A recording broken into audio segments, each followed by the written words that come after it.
Bienvenidos a Rayuela. El día de hoy tenemos un invitado especial. Tenemos a Pablo Rodríguez, representante estudiantil, líder activista por los derechos humanos. Y hoy, en este espacio de Jóvenes para Jóvenes, queremos presentarles una entrevista crítica, una entrevista con enfoques desde diferentes perspectivas, no solo una crítica al gobierno, sino una crítica a la estructura en general. Bienvenido, Pablo. Estamos muy contentos de que estés aquí. Eres un líder estudiantil que tiene visibilidad no solo en redes sociales, sino también en las calles, que eso lo he presenciado yo. Entonces, además de felicitarte, estamos muy contentos de tenerte aquí. Es una gran entrevista y estamos seguros de que va a ser un gran programa el día de hoy. Muchísimas gracias a ti, Domi, igualmente por la invitación, a Rayuela, pues por permitirnos este espacio, y siempre es un gusto pues para mí poder conversar, debatir de diferentes temas, y más que nada que no sea simplemente un monólogo, sino pues intercambiar ideas, poder diferir, del mismo disenso es de donde salen las nuevas ideas, así que creo que lo mejor es eso, ¿no? Conversar. Exactamente, estamos acostumbrados a las entrevistas técnicas, en donde el entrevistador, tú no respetas las opiniones de los demás, y esta es la idea de romper esa estructura y de generar un pensamiento crítico desde la diversidad, porque estamos seguros de que no pensamos igual y estamos seguros de que van a salir unas ideas interesantes. Entonces arranquemos con el primer segmento. Para romper el hielo, quiero preguntarte, ¿qué estudias y en dónde? Yo estudio medicina en la Universidad Central del Ecuador. Ahorita ya estoy yendo, acabamos de terminar noveno semestre en mi caso, ahorita ya voy a 10º semestre, ya me falta poquito el internado y este último semestre, ya con eso sería médico de la patria. O sea que hoy mismo le podemos decir doctor Pablo Rodríguez. Y seré su médico de cabecera ahí, cualquier cosa. Ya estoy en lista. Médico de cabecera, listo. La siguiente pregunta, ¿por qué decidiste estudiar medicina? Sabes que, bueno, como se verá, tal vez a mí me atrae mucho más el tema social. Digamos, una de las carreras en las que estaba en mente, por ejemplo, el tema de derecho, economía, ciencias políticas como tal, sociología, antropología, no sé, todo este tipo de temas que son más de la parte social. Pero pues dentro de ello me gustaban muchas cosas, la verdad. Es chistoso porque cuando yo era pequeño yo quería ser militar. Contradicciones de la vida. Luego peleándose en el policía. Entonces yo quería ser cuando chiquito, ¿no? Y mi papá es médico, entonces él decía, no, ¿cómo te vas a hacer militar? Tienes que ser médico. Y pues luego cuando yo ya decidí que quería hacer medicina, mi papá me decía, no, tienes que hacerte militar. ¿Verdad? Básicamente me parecía porque pues, hay más comodidades y todo para sobrevivir, para pasar la vida, ¿no? Pero bueno, yo nunca, la verdad es que he buscado, me he preocupado mucho sobre este tema de vivir cómodo, o vivir excelentemente bien, o no sacrificar tanto, digamos, sino al contrario, me gusta más bien hacer lo que me nace, ¿no? Del corazón. Y pues dentro de ello, de todas las carreras que me gustaban, dije medicina, lo sentí algo más trascendental por el hecho de que el médico, una de las cosas que se dice es que seguramente será la primera persona que ves cuando llegas al mundo, ¿no? Que te recibe. Y también muy probablemente sea la última persona que te despide, ¿no? De este mundo. Entonces se le llama por eso la profesión más noble de toda la medicina. Y adicionalmente a eso me parecía súper trascendental esto de que al final te estás peleando con dioses, básicamente, con la misma muerte que le quiere llevar a tu paciente. Tal vez le gana solo unas batallas, porque al final la guerra te la gana también la muerte, y no solo se lleva a tu paciente, sino que se lleva a llevar a ti también. Pero siquiera uno tiene la dicha de poder decir que le ha ganado un par de batallas a algo tan grande, ¿no? Y tan fuera de, tal vez, de los conocimientos humanos como es la muerte, ¿no? Esta parte también un poco ya trascendental que me animó, ¿no? Y dije, ya, vamos a medicina, aparte que mi papá es médico y todo, entonces siempre estuve como muy conectado, ¿no? A esta rama. Y luego ya pude encontrar también, ya una vez sumergido, ¿no? En todo esto, el sentido social que tiene también la medicina, ¿no? Porque de hecho la medicina está muy conectada a todo el tema de la salud pública, porque salud pública no es solo contratar médicos, enfermeras, construir hospitales y todo eso, sino que tú puedes hacer salud pública desde la prevención, evitando que las personas tengan enfermedades, incluso desde temas municipales, ¿no? Invirtiendo en alcantarillado, ¿no? Pues tienes un adecuado manejo de desechos, del agua de la lluvia, de absolutamente todo, del acceso al agua potable, etcétera.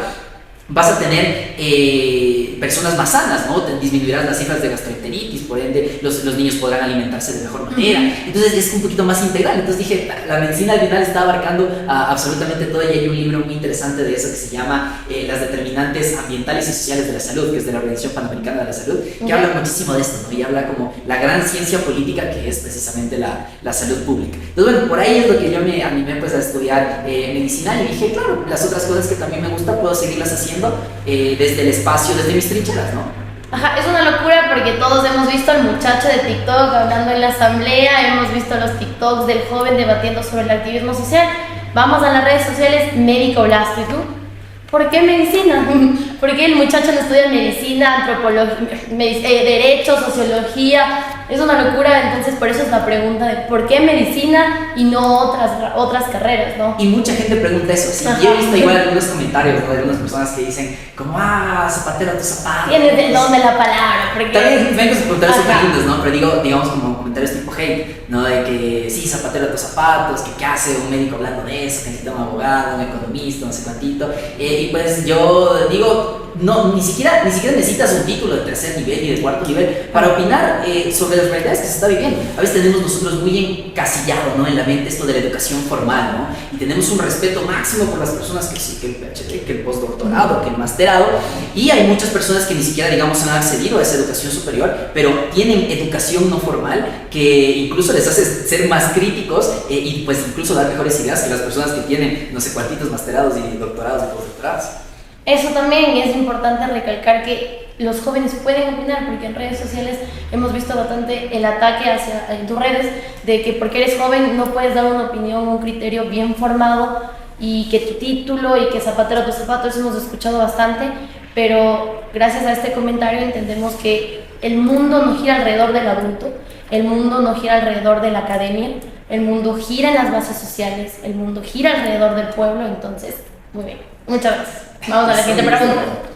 En 4 palabras, describe qué es la política ecuatoriana actualmente para ti. La política ecuatoriana, siento que está muy amplio o sea, digamos, la situación real, un diagnóstico de la política actualmente, o no. ¿qué es para mí la política? ¿Qué sientes cuando te dicen política ecuatoriana? Cuando tú dices, esto es lo que se me viene a la mente, cuando piensas en Correa, en Lazo, ajá. Ese era más como el diagnóstico de lo que significa para mí la política. Chévere, como diagnóstico, chuta. Corrupción va porque va, ¿no? Es una palabra mixta, ¿no? Una degeneración moral. O sea, hay mucha gente que yo te juro que, y pasa, digamos, a veces uno piensa que y relaciona que juventud es igual a probidad, ¿no? O sea, hay gente que es joven y porque es joven también nosotros debemos respaldarlos, absolutamente no. Yo creo que hay gente joven que es profundamente mediocre, corrupta y que replica las mismas ideas, digamos, viejas, ¿no? De los de arriba de toda la vida. Y yo lo veo, por ejemplo, desde la universidad, ciertas representaciones que obviamente no voy a decir ni nada, tampoco es para echarles tierra a nadie en particular, pero que yo ya veo esas réplicas, ¿no? De lo mismo que pasa afuera, ya pasa desde ahí. Entonces, y yo me quedo a pensar, digo, ¿cómo esta gente puede pensar de esa manera? ¿Cómo yo puedo, digamos, quedarme en un cargo en el cual nadie me ha elegido? Hacer un montón de maromas para seguir intentando estar de esto, del tema de los cargos. 30 años en la FEUCE. Por ejemplo, en la FEUE, que es la parte de la nuestra, ¿no? Tantos años que ya gradué de una vez, sí. Y es algo que justo yo te estaba comentando, que el momento en el que estamos grabando este video, hay en este momento un Congreso Nacional de la FEUE, literal, diagonal a nosotros, en la Asamblea Nacional. ¿Cómo conseguirían ese espacio en la Asamblea Nacional? Pues ya debe ser por cómo se va moviendo, ¿no? Y en ese sentido, yo quiero poder ir allá, a pesar que a mí no me han invitado, porque yo no soy de la FEUE ni nada por el estilo, pero yo quería ir como estudiante y decirles básicamente lo que pienso. Por ejemplo, cómo se puede reelegir a una persona que la última vez que un estudiante le votó a él, el último de esos estudiantes que le haya votado ya debe estar terminando la maestría y él sigue siendo aquí estudiante de la universidad, ni siquiera está matriculado, ¿no? Terrible, ¿no? Entonces yo digo, ¿cómo esta gente, no sé, sigue en eso? Y es producto de, yo creo, incluso el tema estructural, ¿no? Que esta sociedad que ya le incentiva, ¿no? A que el que no es el más sapo, el más vivo, no es el que gana aquí. La viveza criolla. Es esa misma viveza criolla que se lo dice constantemente y genera eso, ¿no? Esa degeneración moral. Entonces, estamos en la corrupción, la degeneración moral, que desemboca pues obviamente en la corrupción.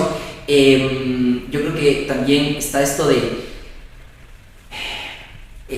lo fingido, lo estólido, ¿no? De que es todo muy maquillado, que digamos las personas que actualmente están en política no son transparentes, no se muestran como son, no dicen las ideas que en verdad tienen, sino las ideas que, digamos, a alguien más les dice o es lo que ellos piensan, incluso que la gente quiere escuchar. Es chistoso porque ni siquiera es lo que la gente quiere escuchar muchas veces y lo replica, ¿no? Y cuarto, la desconexión total.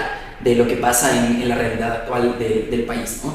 Los partidos políticos creo que muchas veces están más concentrados en quién gana las siguientes elecciones, antes que en verdad presentar, digamos, una propuesta formal, con una convicción y con una línea clara para poder dar un verdadero desarrollo, independientemente de que se ganen elecciones, porque a veces, sí, es verdad, yo creo que sí hay que disputar, no satanizo, digamos, el tema partidista, digamos, de participar en las elecciones, porque al final, donde se hacen los cambios también es desde el poder, no desde otro lado, también sí, pero eso no quiere decir tampoco que no se pueda también articular desde esa lucha social, que es precisamente también en las calles, ¿no? Y reclamando nuestros derechos. Entonces sacamos dos conclusiones importantes dentro de tu respuesta. Uno, que ser joven no es sinónimo de probidad, es decir, que hay muchos jóvenes actualmente que sirven a los de siempre, que sirven a los de turno, que están replicando las mismas actitudes, los mismos comportamientos, y en eso hay que estar claros. Ser joven no es sinónimo de ser honesto. Hoy en día estamos viendo no solo en la FEU, no solo en la FEUCE, hay en todo lado la corrupción desde la juventud, y eso trasciende a los poderes y a las esferas políticas que en la actualidad nos gobiernan. Muchas gracias. Y que muchas veces desde la misma parte estudiantil, digamos, lo utilizan solo como trampolín para acceder a los otros espacios. Ajá. Porque ni siquiera, y eso es lo que yo siempre me pregunto, ¿cómo puedes darte tú de representante estudiantil cuando si yo te aseguro que si esas personas se paran enfrente y dicen, a ver, estudiantes, escúchenme, nadie les va a parar bola porque no tienen esa legitimidad, tendrán la legalidad que quieran, pero la legitimidad no representan absolutamente nadie cuando se han estado peleando con decanos, con docentes, con rectores para salvar los derechos de estudiantes? Nada, lo único que les interesa es seguir pues teniendo esa cosa mañana porque es una herramienta para poder seguir haciendo política desde abajo, por el suelo y debajo del mantel antes que hacerlo de frente. Con esta me cancelan y no sé qué pienses, pero el ser líder estudiantil en la actualidad en las universidades se confunde con ser aquel que hace la novatada, aquel que organiza unos partidos, aquel que mueve un poquito de gente, y nos hemos olvidado que ser líder estudiantil es representar derechos. Y no estoy en contra de los temas socioculturales que para los jóvenes son sumamente importantes y esos espacios son fundamentales para la juventud, pero nos hemos olvidado para qué es un líder estudiantil y nos hemos olvidado cómo la representación estudiantil generó reformas universitarias importantes en este país. Nos hemos quedado en, perdón la palabra, en lo superficial, en lo que no tiene importancia, y nos hemos olvidado que hay estudiantes que no pueden acceder a becas, que las universidades públicas están abandonadas, hay pésima infraestructura. Dentro de las universidades se dan casos de profesores violentos, abusivos, casos de abusos sexuales en la Central, en la Facultad de Jurisprudencia, y no solo en la Central, en la Universidad Católica. Esto se ve en todo lado y los representantes estudiantiles se han olvidado de eso.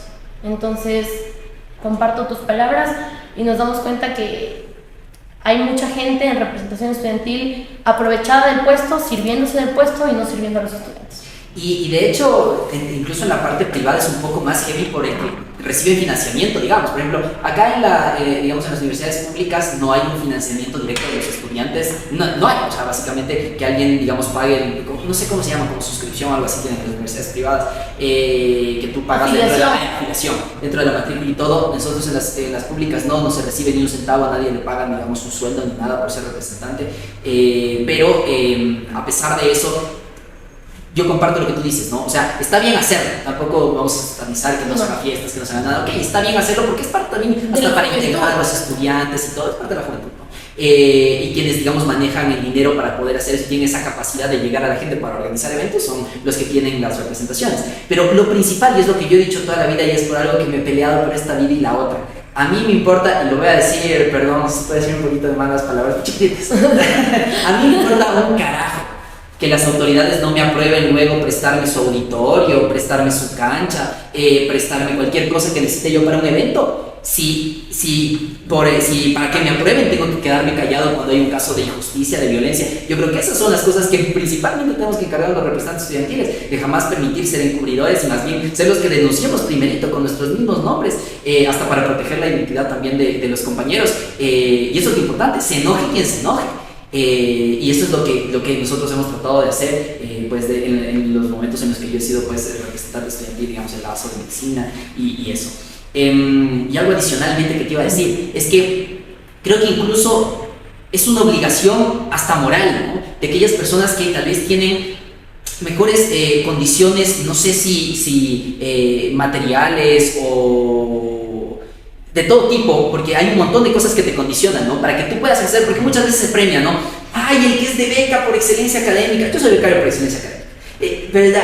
Y se ensalzan, ¿no? Porque son los más capos, tienen las mejores notas, no sé cuántito, pero ¿cómo no vas a tener las mejores notas digamos, si soy hijo único, si vivo cerca de la universidad, si solo estudio, no trabajo? Y la madre de familia que tiene que viajar un montón de horas, no sé, desde Pifo, Pueblo, no sé cuántito, para poder llegar acá. Aparte tiene que trabajar en dos trabajos, no duerme, es la madre cabeza de hogar, digamos que tiene también discapacidad, un montón de temas. ¿Cómo esperan que aparte tenga excelencia académica, no? Entonces ahí es donde tienen que entrar y aparte, ¿cómo se espera que esa madre que tiene todas esas condiciones y está haciendo un esfuerzo increíble para poder seguir dentro de la educación superior, que ella se ponga, digamos, a pie solita a defender los derechos de sus compañeros, cuando a la mínima le pueden caer, le pueden botar de la universidad por las represalias y todo lo que pase, y se queda ahí lo que ella estaba sacrificando tanto, sacándose el aire para poder tener su título universitario? Entonces yo por eso entiendo profundamente y entiendo porque muchos compas dicen que están dentro de la representación estudiantil, ¿no?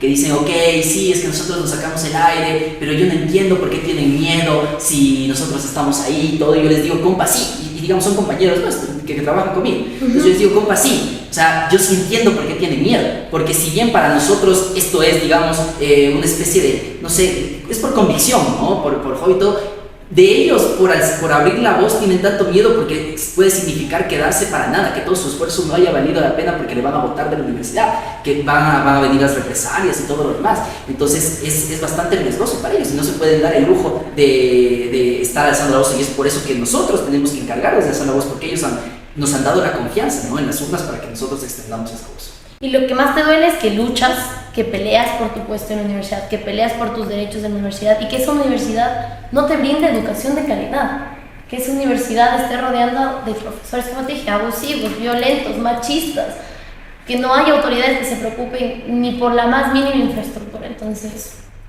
totalmente de acuerdo. Y con recursos, porque hay mucho que se dice que sí es verdad, o sea, el gobierno es irresponsable, es nefasto, todo lo que siempre he dicho yo claramente, y recorta presupuesto de la educación, que no tiene que ser recortado desde la misma Constitución, ¿no? Ahora incluso ya hay una ley que recientemente sacó la Asamblea, que es la ley de presupuestos incrementales, que te garantiza que no se puede recortar ese presupuesto. Ajá. Mucho más. Chévere, estamos de acuerdo.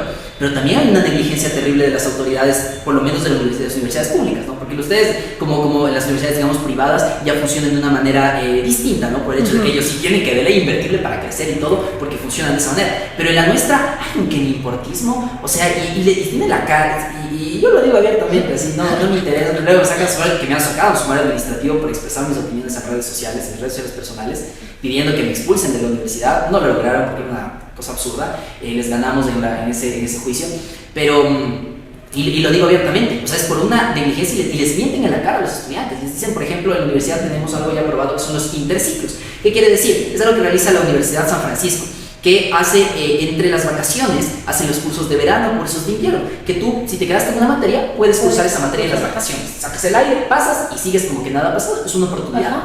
Está aprobado por el Consejo de Educación Superior, está constituido en el reglamento de régimen académico para todas las universidades, y a pesar de eso, la Universidad Central aprobó, sacó el aire de ahí, más las reuniones que hicieron en el HCU para poder aprobar el reglamento de interciclos, que así es como nosotros le llamamos, la pantomina y todo, y al final queda a manos de la dirección de carrera. Pregunta, ¿cuántas direcciones de carrera de la Universidad Central, cuántas carreras han sacado interciclos? Casi ninguna, o sea, han sacado 3 de las más de... Tenemos decenas de carreras en la universidad, tenemos 21 facultades, y es terrible. Y los estudiantes cuando exigen, ¿no? Porque eso es una planificación que tiene que presentar el director de carrera, cuando los estudiantes les exigen, por favor, necesitamos de tal materia, te hablo de otras carreras, ¿qué pasa? ¿Qué les dicen las autoridades? No, es que no hay presupuesto. Son tan descarados y le mienten como que los pobres chicos son aislados del mundo, como que no nos van a conversar algo, no nos van a decir algo de todo eso, que a mí me causa indignación. Que me vengan a decir, sí, es que dijeron que no hay presupuesto. Presupuesto hay asignado para cada carrera. La Universidad Central devuelve presupuesto al gobierno y por eso luego ellos no tienen ningún reparo en cortarnos el presupuesto, porque le devuelven, porque son ineptos y no gestionan el presupuesto. Entonces, Qué terrible, ¿no? Y creo que esas luchas va, como te digo, a veces se dice, ay, es que los trapos sucios se lavan en casa, uno no puede hablar mal de su universidad. Es una universidad pública y tiene que rendirle cuentas a la gente que es la que está pagando su universidad, que somos todos los contribuyentes. Muy bien, creo que nosotros ya rompimos el hielo, ya nos fuimos por las ramas, pero sí, vamos a hacer... No, está bien, perfecto, estamos alzando la voz por los estudiantes, es una lucha estudiantil válida. De seguro vamos a tener problemas, pero... Ya espero mi sumario ya mañana en el correo. Ojalá no.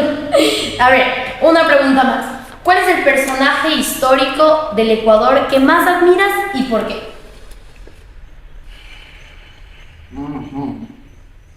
Complicada pregunta. Ay. Son preguntas, ¿no? Es que yo recién estaba en este mundo de las entrevistas, de las conversaciones, entonces, digamos, ya habrá mucha gente que cuando ya pasa por full entrevistas tiene clarito y te dice tal. Sí, porque tal. Yo, la verdad, nunca he pensado en eso, así que dame unos segunditos para cranear. Ya somos dos, yo tampoco sabría sí, qué responder y qué van a responder. Chuta. ¿Cuáles pueden ser? No sé.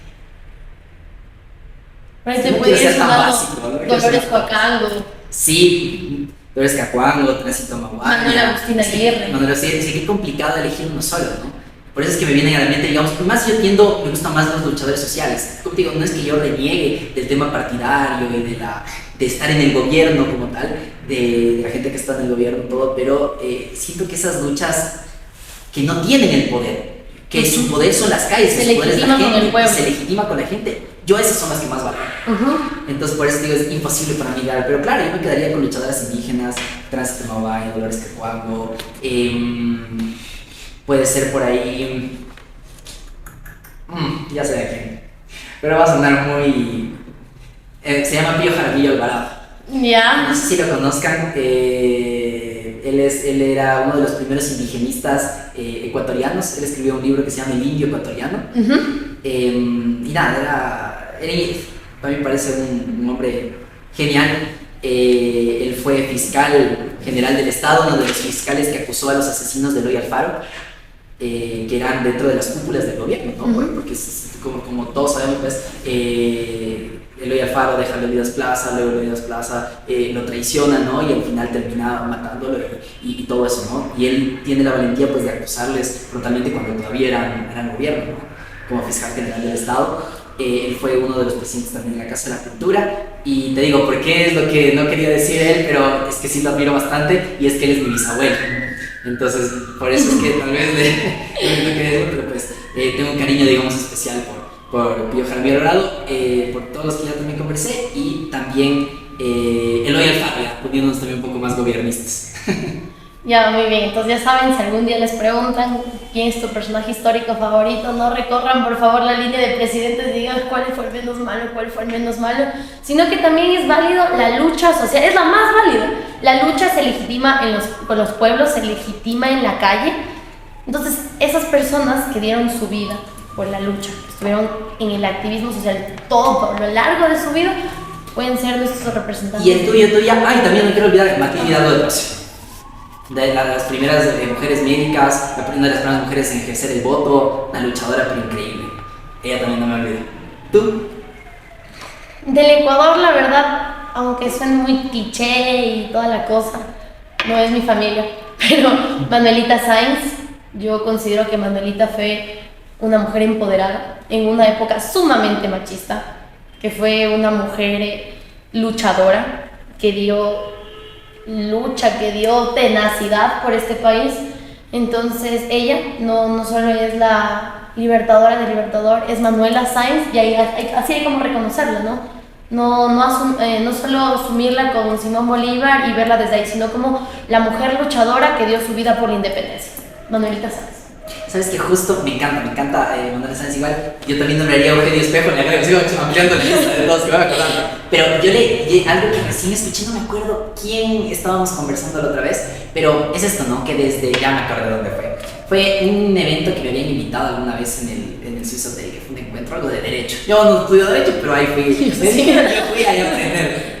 Y era un encuentro también, había un espacio en el cual era un encuentro de mujeres, juezas de diversas provincias. No lo tengo muy claro. Pero bueno, y dentro de ello ellas conversaban y decían que esto de que siempre se le tacha desde ese machismo, ¿no? Que decían que era la amante de Simón Bolívar.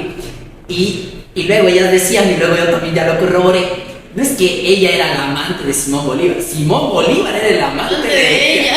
Porque era casado también. Entonces, y es interesante cómo desde un simple, digamos, no sé si adjetivo, ¿no? Como amante, ya está este tema del machismo ya insertado en la sociedad. Estructuralmente. Y creo que desde este tipo de cosas de, digamos, socializarlo y contarlo, ya hace que la misma gente también nos vayamos dando cuenta, ¿no?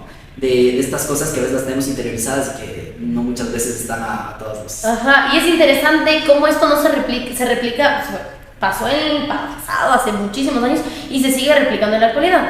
Nosotros como jóvenes políticos, viendo la coyuntura nacional, entendiendo a Cynthia Viteri, en este país no se la juzga por su mala administración, no se le juzga por todos los actos de corrupción sucedidos en Guayaquil, se la juzga por ser divorciada, se la juzga por ser tatuada. Entonces ya entendemos, Manuelita Sáenz hace mucho tiempo se la sigue juzgando por ser la amante del Libertador y se sigue visibilizando estos problemas estructurales machistas de un sistema patriarcal en la actualidad. Cynthia Viteri sigue siendo juzgada por el simple hecho de ser mujer y no por ser corrupta, simplemente eso.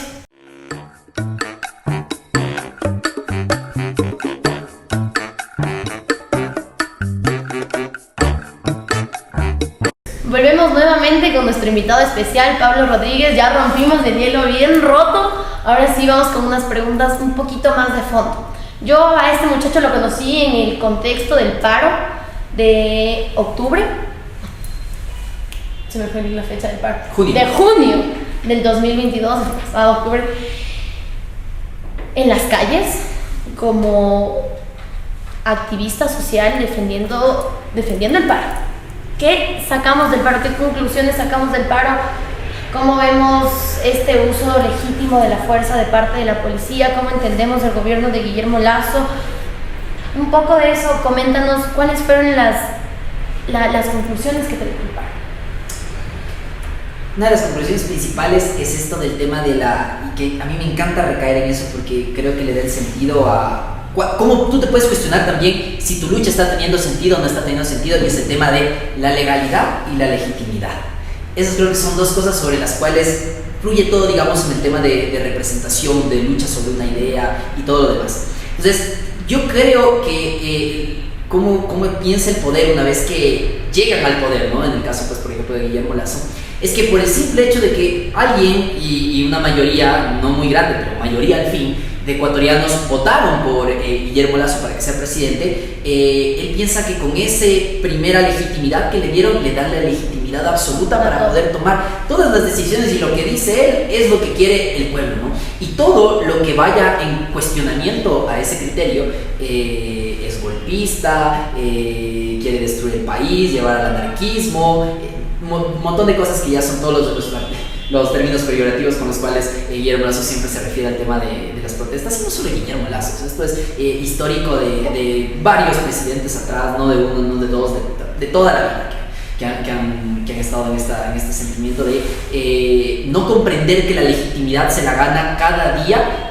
con la gente misma, y partiendo pues de lo que cada una, digamos, de las bases sociales van diciendo, qué es lo que necesitan y cuáles sus miras de un país del futuro. Entonces, yo creo que es eso, me deja como ese sinsabor de que al final la legalidad termina venciéndole a la legitimidad, ¿no? Que porque él es el presidente de la República de Ecuador, que porque hay una asamblea y todo, al final, digamos, una lucha no logró articularse para decirle chao, que se vaya a su casa a un presidente que primero no cumplió con sus propuestas de campaña, que aparte nos sigue mintiendo al país, que le mintió ya una vez y le sigue mintiendo, y también nos ha matado y nos sigue matando, ¿no? Ustedes ven, la inseguridad de ahora es algo que nunca se ha visto. Yo ya lo anticipaba, de hecho, desde febrero, literalmente, liar con las primeras cifras de este año. Yo dije, que este año se está apuntalando a ser el año más sangriento de la historia del Ecuador, porque tú veías y analizabas, ¿no? Que están esos datos subidos al INE y todo, cuáles son las muertes, la cantidad de muertes violentas, ¿no? De cada año,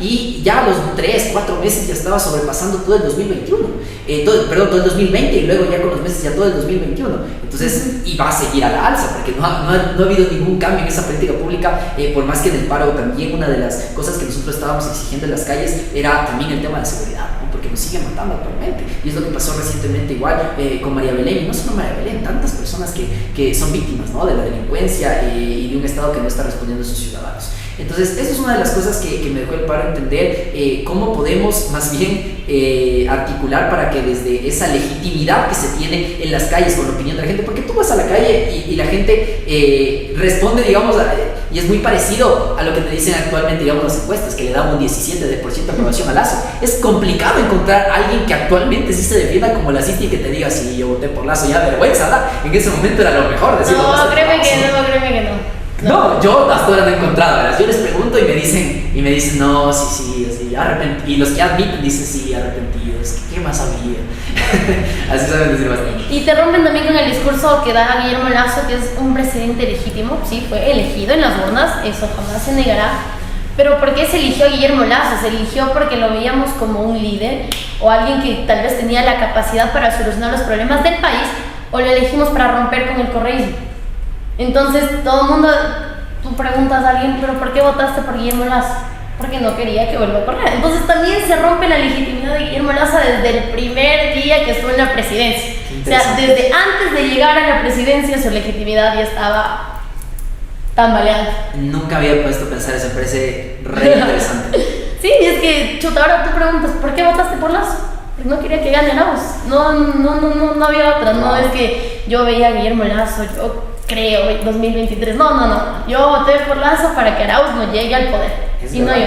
Entonces, legitimidad no solo se obtiene, digamos, en las urnas o en una encuesta que te apoye, sino también en que en verdad se cree en el proyecto que tienes, más que en tus antagonismos o enemigo de quién eres, ¿no? Y que sea un plan de trabajo viable, porque tú dices, en 100 minutos arregla el país, en 100 días, no sé cuánto.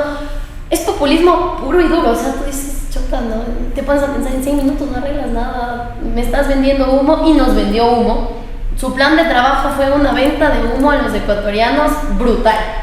Y hasta ahora se veía reflejado eso. ¿Qué nos miente el gobierno de Guillermo Lazo?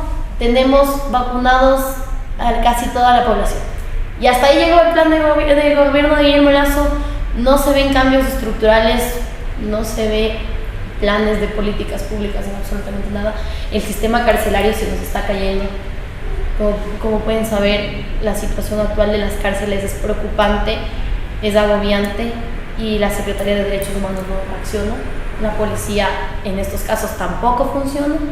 Entonces, llevamos casi 400 muertos, ¿no? En las masacres carcelarias desde 2021 a 2022. Es algo nunca visto. O sea, es una situación tan dolorosa y que no hay una respuesta. Yo no sé. Yo justo estaba conversando de eso ayer con un amigo, estábamos ayer almorzando un pollito broster. Y dentro de ahí estábamos conversando y decíamos, ¿qué será? O sea, de verdad serán tan burros que mismo no dan, pero debe haber algo bonito que se pare y diga, no, pues, señor presidente, hay que hacer algo. O será que hay algo detrás, o será que tal vez, no me llega algo de calumnia, pero yo digo, no, puede ser así como dicen, y se dice mucho, digamos, que narcocorreísmo, que no sé cuánto, también hay por ahí un narcolacismo, no sé, lo suelto por ahí. Puede ser. Narcogenerales tenemos ahí. La policía está llena de corruptos, de narcotraficantes. Recién, y también ni siquiera tiene, y hasta yo creo que ya nadie hasta ni le para bola mucho a Lazo, porque al final el man dijo tal general, ya chao, públicamente, y siempre y todos los días le hacen quedar mal al man, porque ni siquiera, digamos, sus órdenes, que son tremendamente mediocres y netas, ni siquiera esas la cumplen, ¿no? Y le hace quedar mal porque dijo, no, que se vayan estos generales, que no me acuerdo el nombre de este general que era el involucrado en el caso de María Belén, de que le había prestado aparentemente el carro y todo, no me acuerdo el nombre del general. Pero, y este general, y luego comanda una reunión, el nuevo ministro del Interior, el capitán Zapata, comanda una reunión con los comandantes de la policía, y vuelven a salir esos generales igual en la foto y en la reunión. Es que Lazo ya rompió la poca legitimidad que tenía. Tienen tantos días o si no se van. Ya. demos unos días, o sea, ya ni eso, o sea, ni él mismo ya se cree en su palabra. Y es triste que, como dices, no, de entre esos 20 debe haber uno que diga, oiga, presidente, esto está tremendamente mal manejado. Hagamos algo con el sistema carcelario, hagamos algo, o sea, pero es que no hay nada, absolutamente nada en esas cárceles. Los familiares claman ayuda fuera de las cárceles, se les están escapando. Prisioneros de máxima seguridad ya se mezclaron en todos los pabellones, salen fotos en las redes sociales de lo sangriento que es, y no, el gobierno no ha dado una sola respuesta. Entonces, y tienen las herramientas. Sabes que una de las cosas que más me enoja es cuando le culpan a los otros, ¿no? Y eso es algo que te juro que a mí me enerva. Es la cosa que más me molesta. Mi mamá dice que lo que más me molesta es las mentiras. A mí me molestan, sí, también las mentiras, pero lo que más me molesta es cuando la gente le echa la culpa a otro. O sea, en vez de uno, digamos, tomar la decisión y tomar la acción. Yo siempre me meto a hablar de esto, incluso cuando a mí me gusta dar clases, me gusta mucho la docencia. Entonces yo doy clases de neuroanatomía, de bioquímica, de fisiología, bueno, de todas las ciencias básicas generalmente. Y cuando yo siempre hablo de fisiología, yo siempre digo que la mejor inspiración de todos es el mismo cuerpo humano, la naturaleza. Porque la naturaleza jamás busca un solo culpable. Si algo está fallando, digamos, si el culpable es el riñón por la parte metabólica y producto de eso estás teniendo un montón de ácidos en tu cuerpo, lo que llamamos acidosis, para simplificarlo, el culpable, digamos, que es el riñón, porque el riñón no está funcionando bien. ¿Y qué hace tu cuerpo? Dice, a esta cosa hay que solucionarlo. Me vale madres, no voy a buscar en este momento culpables y voy a decirle al riñón que corrija el problema. No, se pone aquí a que la parte respiratoria de los pulmones comiencen a sacar un ácido que también es el dióxido de carbono, y comienzas a agitarte. ¿Para qué? Para disminuir los ácidos, ¿no? Eliminar rápidamente este otro ácido que es el dióxido de carbono, y así se equilibra nuevamente, ¿no? Y así mismo, cuando falla la parte respiratoria, cuando te atoras una papa aquí y no puedes respirar, se te acumulan los ácidos producto de la parte respiratoria, el cuerpo no comienza a culpar, ay, este pulmón que no funciona o tal cosa. Le dice a los riñones, brother, comiénzame a botar todos los ácidos que tengas. Y el riñón bota todos los ácidos, ¿no? Entonces, y yo siempre digo, es la mayor inspiración el cuerpo humano, porque el cuerpo humano no le culpa a nadie. Ve cuáles son los problemas e intenta solucionarlos por todas las vías posibles hasta que ya se llega a la homeostasis, que llamamos así.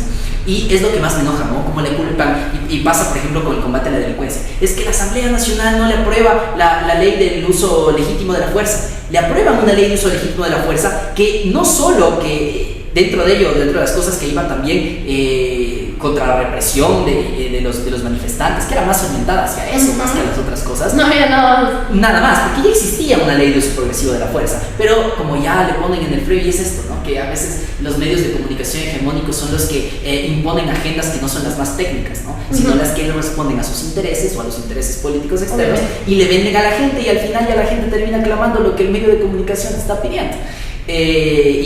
Bueno, pero al final, para que no chille, le aceptaron la Asamblea Nacional esta ley del uso progresivo de la fuerza, ¿no? Que la utilizaron igualmente en el paro nacional y nos sacaron el aire también, y que ya no es excusa, ¿no? Y ellos siguen, ¿no? Es que a ellos no les aprueban tal cosa, y si hay algún problema, todo es la culpa del otro, y no de que en verdad reconocer que desde la misma presidencia que pone, pues, y que es el máximo comandante de todas las fuerzas armadas, de la policía y todo, tranquilamente tiene la facultad de declarar el estado de excepción, igualmente las cárceles, que ya muchas veces se lo ha hecho, pero digamos, no es simplemente el hecho de declarar el estado de excepción en las cárceles, permitir por ende que ya ingresen los militares, nada más. No es solo eso, sino comandarlo en verdad, o sea, una adecuada planificación, movimiento de los presos, los traslados en diferentes centros penitenciarios.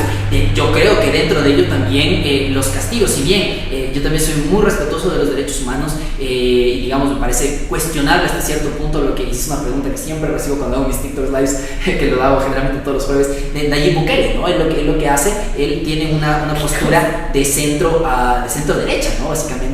Y él, sí, yo creo que es autoritario y creo que atenta muchas veces contra los derechos humanos, pero pues más allá de eso, yo creo que sí hay medidas que se pueden tomar para pues restringir ciertas, más que derechos, comodidades extremas que tienen producto de ¿qué?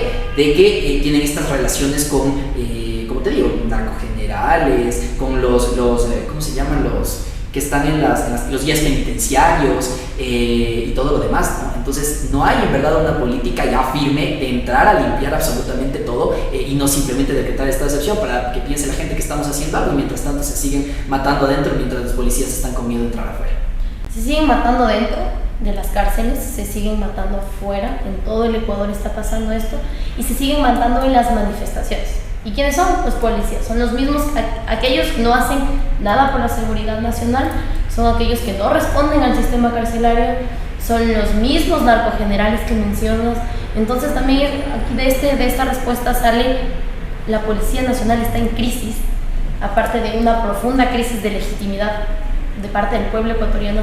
El policía carece ya de legitimidad, como mencionabas, y se ve profundamente perseguido por la opinión pública.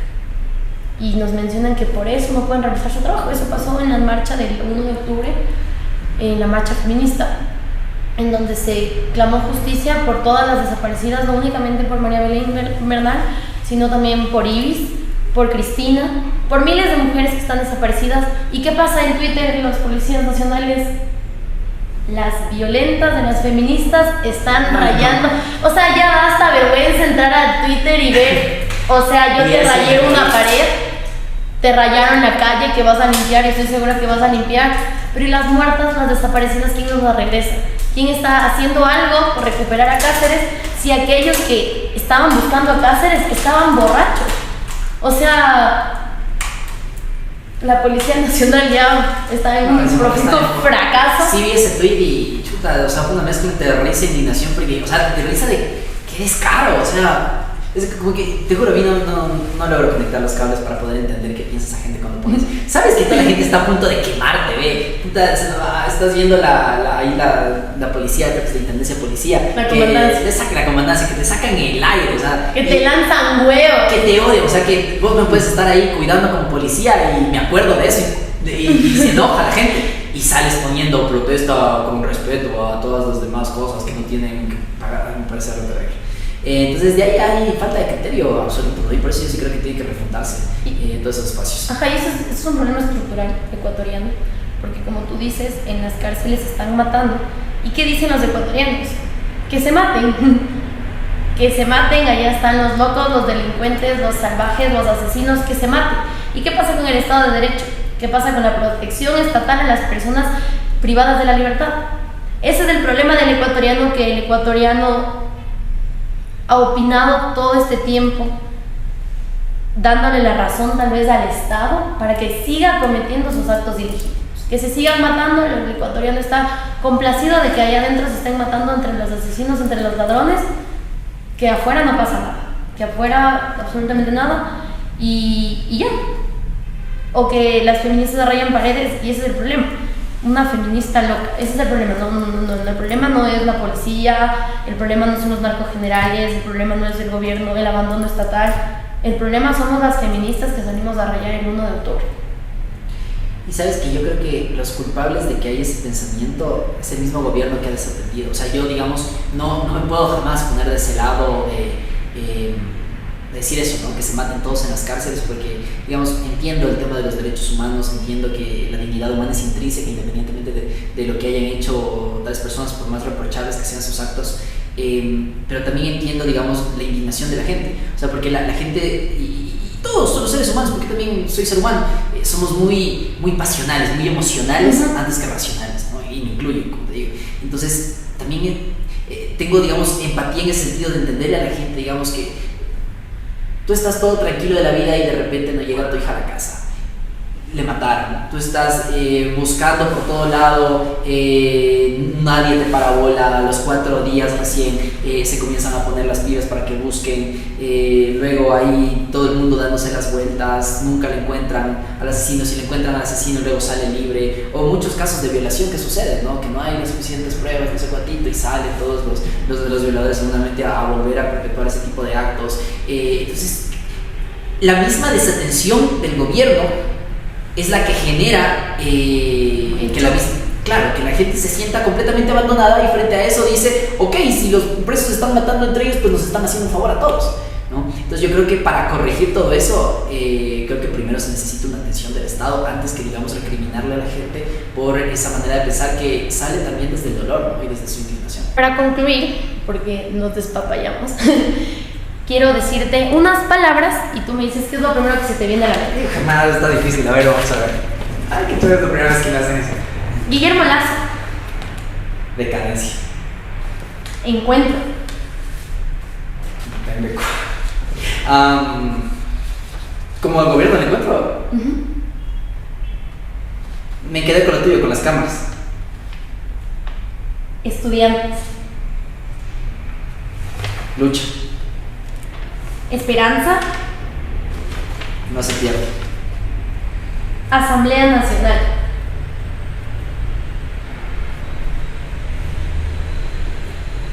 Un mix de todo, yo diría.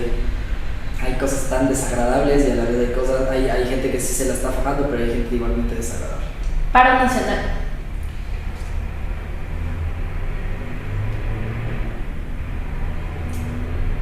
Unidad. Redes sociales. No quiero ser tan básico para decir herramienta, pero oportunidad. ¿Y Ecuador?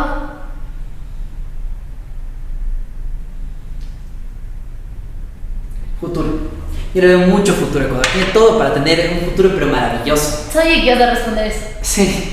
Sí, porque ahora pensamos en Ecuador y pensamos en desgracia y escuchamos, creo que estas son las conclusiones, no va a ser tan técnico de aquí están las conclusiones, sino como escuchamos a miles de personas que dicen si tienes la oportunidad de irte de Ecuador, vete, y es empático, escuchar como tú dijiste, es empático igual pensar lo que la gente dice ya que se maten por el nivel de violencia que se vive.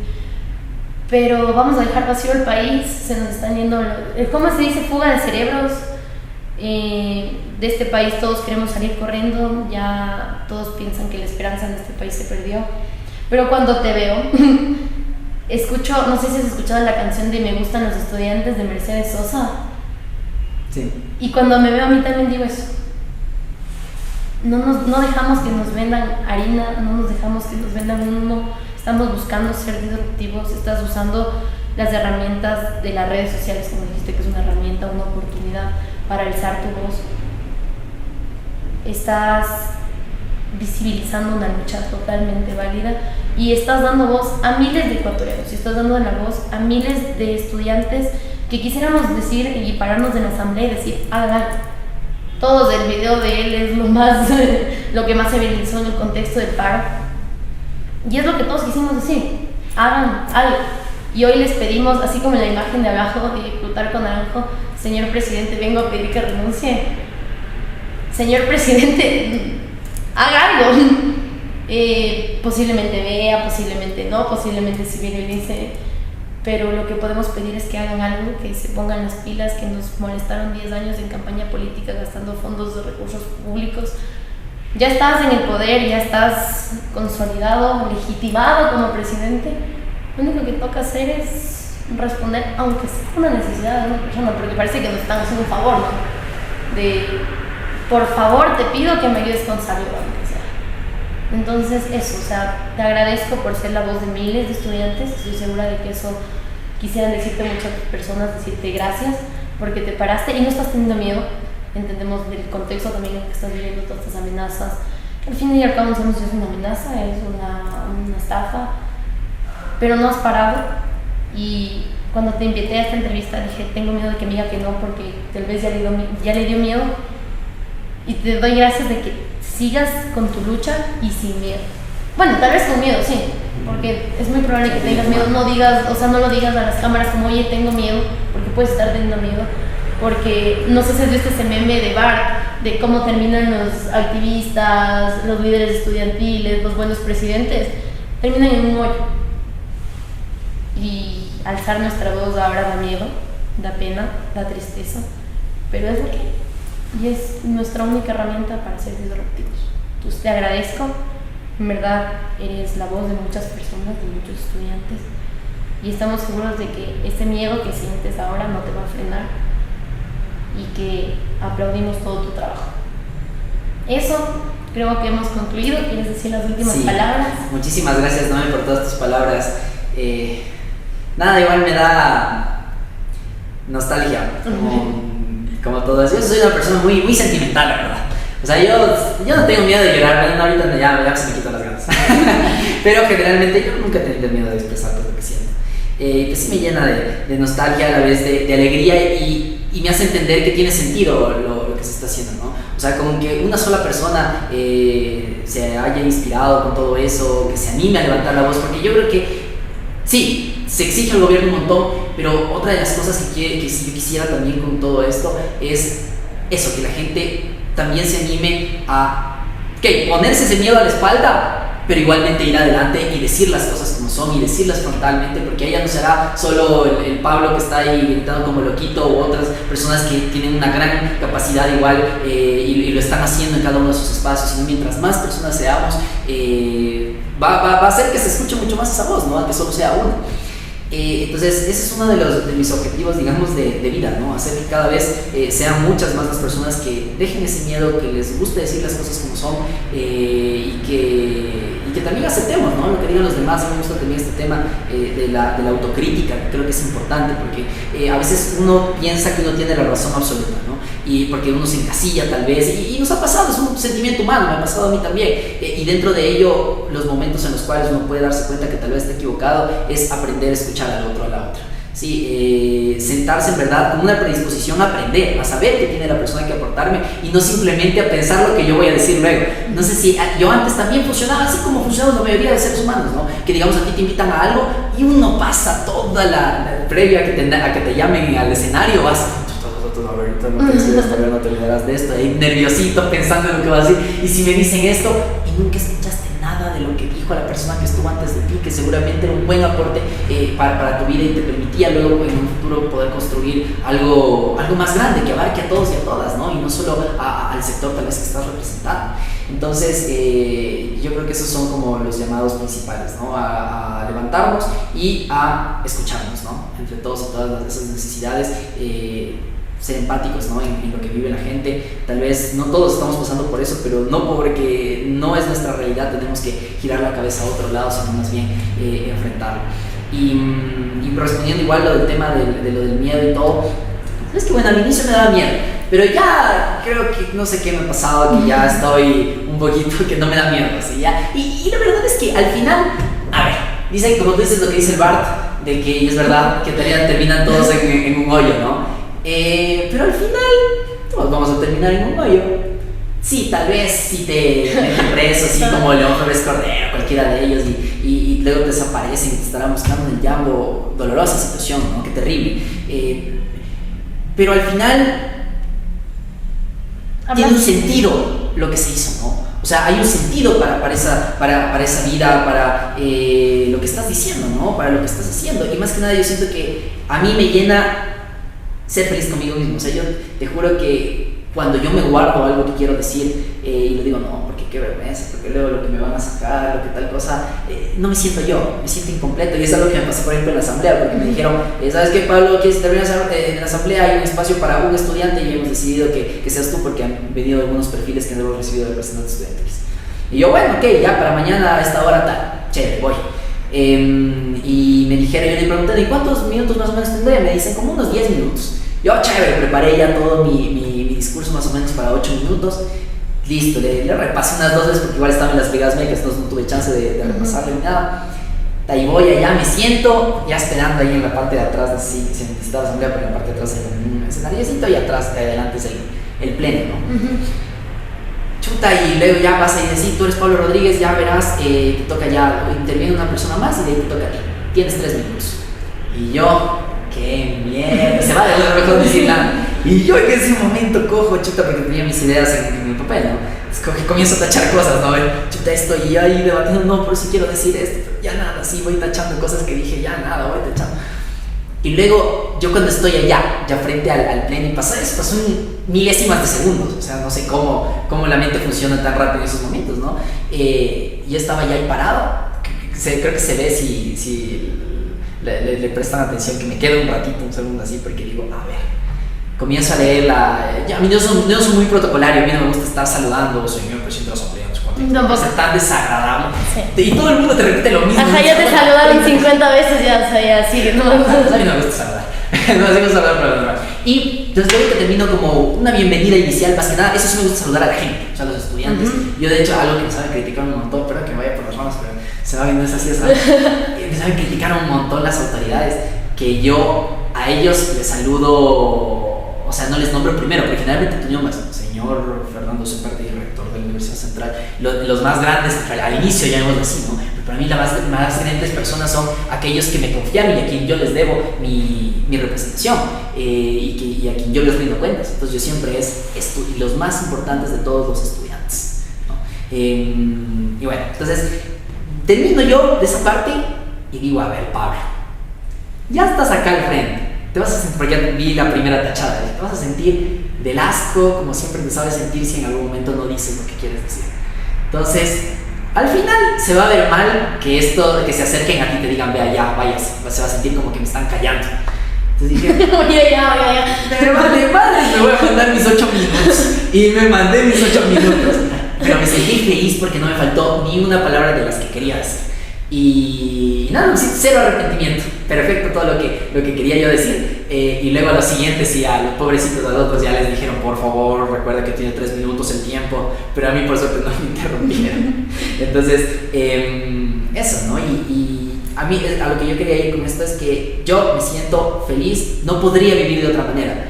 Me sentiría que me estoy traicionando. ¿De qué sentido tiene mi vida si no es para lo que me gusta? Que yo no estoy aquí por un cargo, y eso he dicho muchas veces, digamos, porque siempre dicen, ¿no? que ¿por qué no te postulas a tal cosa? ¿Por qué no aceptas tal cosa?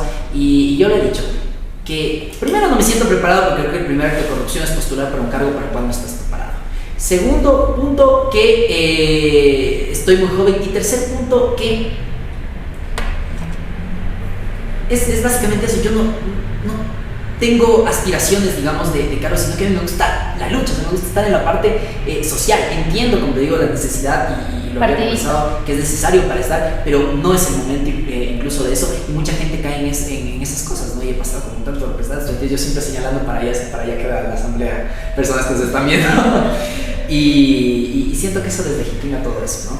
Entonces mi razón de ser, mi razón de felicidad es poder servir, es poder decir las cosas como son, que mucha gente no tiene la oportunidad de hacerlo, y si yo tengo esa oportunidad de poder expresar todo lo que la gente siente, pues yo seguiré acá muy feliz, porque eso es lo que a mí me llena, no las invitaciones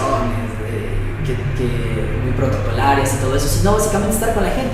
Una de las cosas más bonitas que me llevo fue cuando salí de la asamblea, después de dar ese discurso, y una señora me abordó, porque yo me olvidé una carpeta, regresaba la carpeta, salgo y me abordó una señora de limpieza de la Asamblea Nacional, del personal de mantenimiento. Me dice la señora, joven, quería felicitar, usted es el que habló ahorita, ¿verdad? Y quería felicitarle porque nunca en la Asamblea Nacional se ha dicho algo, yo en todos los años que trabajo aquí nunca se ha dicho algo así de frontal y así de lindo, y gracias por decir todo lo que los ecuatorianos pensamos. Madre, y en ese momento era la primera vez en mi vida que me había afrontado algo así. Me dice, ¿le puedo dar un abrazo? Qué bestia. Yo me quebraba así. Y claro, ¿cómo no? Entonces, y tengo abrazo. Y señora, se está viendo esto porque se le dañó el teléfono. Entonces tomamos con mi celular la primera foto que alguien me pidió en la vida. Entonces dije, no, se le dañó el teléfono, no importa. Y tomé con el celular, nos olvidamos de que me dé el número.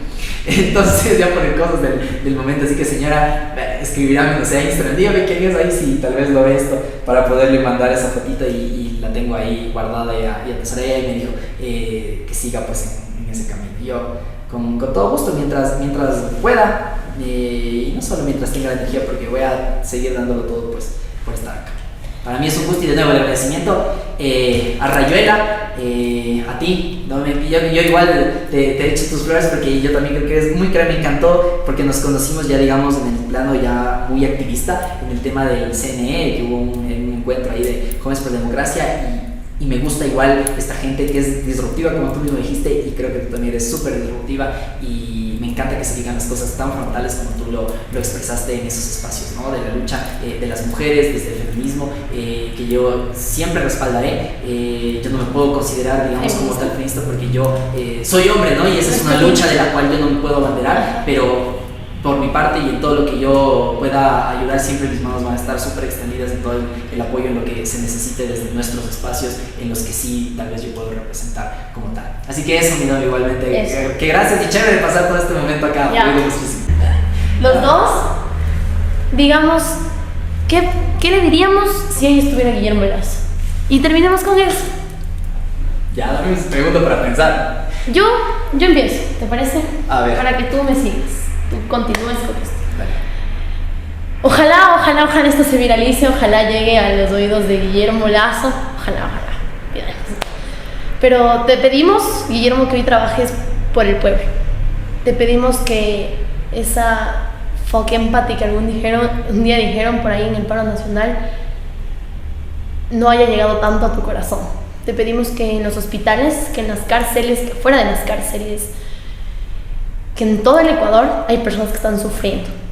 Hay personas que no le están pasando bien, que no se alimentan, que no estudian, que no pueden acceder a los servicios más básicos.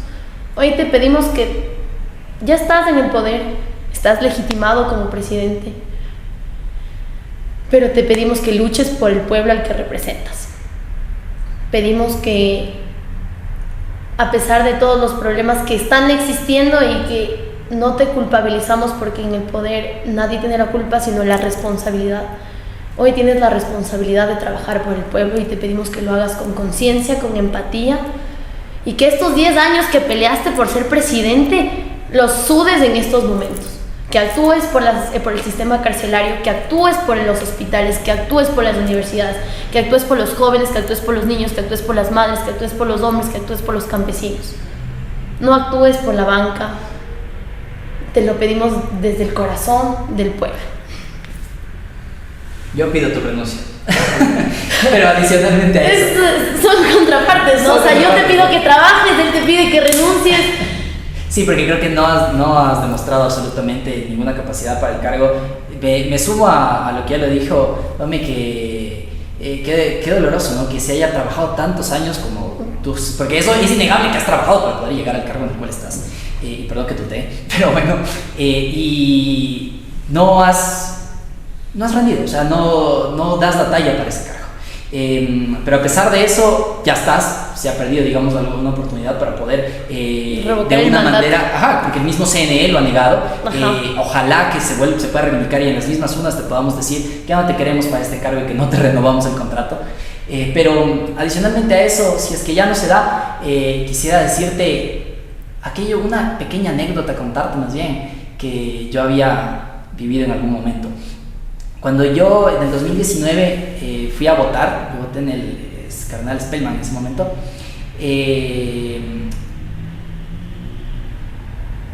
estaba ahí dentro de esa junta receptora del voto, que estaban todas las personas votando y todo, y de pronto llegó una viejita, y es 100% real lo que estoy contando, no lo estoy inventando. Llegó una viejita con su viejito, unos dos personas mayores de edad, los dos espositos.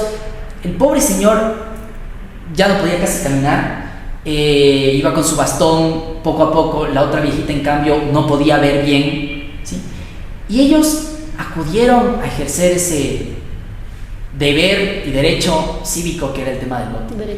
Y como ustedes saben, hay este voto que es el voto asistido, ¿no? Entonces te puede ayudar a alguien para aproximarse.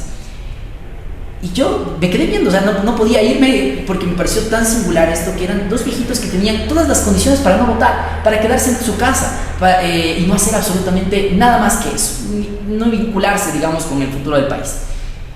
Pero ellos fueron a esas urnas, no sé por quién habrán votado, pero ellos fueron a esas urnas, la viejita le acompañó a su viejito y sacaron del bolsillo, pensó que se le estaba perdiendo, porque yo creo clarito, o sea, toda la imagen, pensó que se le estaba perdiendo, pero tenía un papelito donde tenía anotado por quién iba a ir a votar. No sé si por si acaso se le olvidó, porque eran muchos, porque en ese momento las seccionales son muy grandes, los papeles. Y él fue con su papel, y él y ella fue con su papelito y le dijo a él: ellos son los que quiero, ¿me puede guiar? A la persona que le estaba acompañando. Y le guió, ¿no? Y ella fue, votó, cerró, luego igualmente fue a votar su esposo, votó. No sé si con infinito cariño, pero sí con esperanza, o sea, para que alguien se tome la molestia cuando ya no es su obligación, digamos, no necesita la papeleta para hacer los trámites, porque yo creo que la mayoría de ecuatorianos estamos tan desencantados de la clase política que ya mucha gente ya no le ve el sentido en ir a votar, si al final muchos resultan igual a todos y todas. Pero a pesar de eso, ellos van y ejercen su voto para que luego al final termine siendo un engaño, y no solo por esos viejitos. Habrán habido jóvenes también que se podían quedar en sus casas viendo televisión y todo, que digamos tenían el voto facultativo, no tenían el voto obligatorio, pero también decidieron pararse, ir a votar, y seguramente muchos votaron por ti, porque les dijiste que iba a ser el libre ingreso a universidades, luego le cambiaste el nombre al examen, luego les dijiste que ibas hasta eliminar la CENESID desde la ignorancia, ¿no? De no comprender cómo funciona el gobierno, y que CENESID no solo hace el examen, sino que tiene todo el tema de la administración de los títulos y todo. Pero les engañaste que ellos iban a poder entrar a la carrera que ellos deseaban, sabiendo que era imposible, que no lo ibas a lograr, que era una mentira, que era demagogia pura. Y al final lo que hiciste fue cambiarle de competencia al examen. Ahora van a tener que dar, si quieren postular a 30 universidades, tienen que dar 30 exámenes. Y ni siquiera van a tener la oportunidad de postular a todas las universidades, porque va a haber limitación en los cupos para postular recién, o sea, para inscribirte a dar el examen, porque no todas las universidades van a ponerse a hacer 100.000 exámenes cada una. Y les engañaste, y ellos fueron igualmente a votar por ti, con convicción, con esperanza. No por nosotros que te criticamos tanto, sino por esas mismas personas que votaron por ti. Porque yo soy sincero, yo no voté por ti, jamás votaría por un banquero, porque mi madre es migrante, porque yo viví ese dolor de separarte de tu familiar, de tu madre. Yo me crié con mis abuelos en Ibarra, mientras ella intentaba darme un mejor futuro en Estados Unidos, porque era insostenible la vida acá, producto mientras tu banco se hacía cada vez más rico, mientras tú te hacías cada vez más rico. Y sabía la debacle a la que íbamos a ir cuando lastimosamente las personas nos olvidamos bueno, yo no me olvidé, pero muchas personas se olvidaban de todo lo que pasó y te volvieron a confiar. Entonces yo no voté por ti, entonces no lo hagas por mí, hazlo por esas personas que sí confiaron en ti, que les ilusionaste y que te están pidiendo, por favor, que hagas algo. Seguridad, salud, educación, son cosas que necesitamos absolutamente todos y todas. Y otra cosa más, que no, como dijo ya Alejandro, no se vea solo por la gente rica, porque la gente rica incluso, y por eso es que la mayoría de ricos son muy libertarios y todo, que quieren que no exista el Estado y todo lo demás, incluso anarquistas libertarios, porque la gente más rica casi no necesita del Estado. De la seguridad tal vez lo necesite y de otros aspectos más, pero quienes más necesitan del Estado, de un Estado que les garantice salud gratuita y de calidad, educación gratuita y de calidad, son las personas más desfavorecidas, que le están pasando más mal, y que también muchas de ellas te confiaron en mí. No lo hagas por nosotros, hazlo por ellos. Como un hombre que toda la vida estuvo en la clase alta, como un hombre blanco, heterosexual de la clase alta, tal vez no entiendas los problemas del pueblo ecuatoriano. Cuando te preguntaron el precio de la leche no lo sabías. Y eso para muchos pareció algo superficial, pero demuestra la realidad, demuestra que eres un hombre que estuvo siempre desentendido del contexto y de la coyuntura ecuatoriana. Ya cumpliste el capricho de ser presidente, puedes decirte que fuiste presidente del Ecuador, y ahora encarecidamente, y no como un favor, sino que te exigimos que cumplas con tu trabajo, que cumplas con tu deber, porque sí, posiblemente la revocatoria de mandato no se dé, es lo más probable, tendrás que culminar tu trabajo y te lo pedimos que lo hagas, no como un favor, sino cumpliendo tu trabajo, como ya lo dije, y con empatía, porque hay millones de ecuatorianos sumidos en la desgracia y tú sigues favoreciendo a la banca. Hoy, como estudiantes, como representantes estudiantiles, como activistas de los derechos humanos, te exigimos que des respuestas al pueblo ecuatoriano, que des respuestas a las madres fuera de las cárceles, que des respuestas a las madres, a los niños de los hospitales, que des respuestas a los jóvenes, que des respuestas a los estudiantes, a los trabajadores, a los campesinos. Porque estamos seguros que tú no te levantas a las 5 de la mañana a cultivar, a dar el esfuerzo al sudor de tu frente, porque ya entendemos cómo funciona la banca. Entonces, creo que culminamos con nuestro mensaje. Y yo también, como te dijo la persona en la asamblea, si te puedo dar un abrazo, porque agradezco tu trabajo. Nos hemos dado algunos, pero qué lindo otro abrazo. Gracias por tu trabajo. Y eso, hemos culminado con nuestra segunda entrevista de Opción S. de Rayuela, y vamos a seguir alzando la voz, vamos a seguir siendo disruptivos como jóvenes. No va a ser nuestro último invitado, pero estamos seguros de que esta entrevista tiene un poder y un carácter disruptivo, que creo que es la palabra más mencionada en esta entrevista, y que esperamos que llegue a bastantes oídos, que las palabras de Pablo signifique esperanza para algunos, compromiso para otros, y que para nuestro señor presidente sea un jalón de orejas. Eso, agradecemos por sus visualizaciones, por su tiempo, y nos vemos en el próximo capítulo de Rayuela. Gracias.